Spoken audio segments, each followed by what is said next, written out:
can't swear to it, but I really would think that Mr. McCollum did this by design, because historically, that railroad track was the dividing line between white Fort Myers and black Fort Myers. And this was easily accessible. This still was a major thoroughfare. People could see it when they came in. People from out of town could find it easily. And it was across the protective barrier. And I just wish it were being utilized, that there was a place that people within the community and people outside the community could come in and get a feel for the personality of the community. And I think the personality of Dunbar is the personality of the people of Dunbar, the personality of hardworking people who have in many instances been disenfranchised, who've had to create their own culture and identity, who had to create their own businesses because historically we were not welcome most places. It's a personality of community, of people identifying with each other, knowing each other, feeling a part of each other.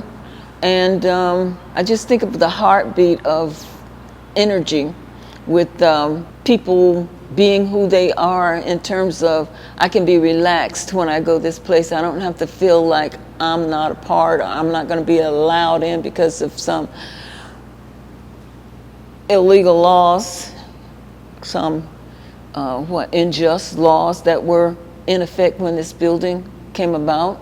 Well, when I think about it, I like to really see a nice restaurant that would be open most of the day, something that served breakfast through dinner, and a kind of place that people could sit for a while and be comfortable.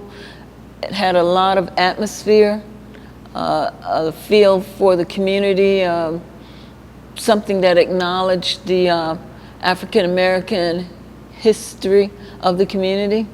I like to see that. I like to hear some jazz in particular, but definitely I want to hear some soul music. R&B is fine, maybe even a little hip hop, but I'd like to see it more of a smooth, mellow place that would determine, I guess, the behavior of the people here. I don't want it to be like a fast food joint. I think that that would disrespect the history of the building. When this building was developed, the whole purpose of it was to provide something with character for the community. And I'd like to see that restored, because you can see now from the emptiness of the street that we need some infusion of culture and personality.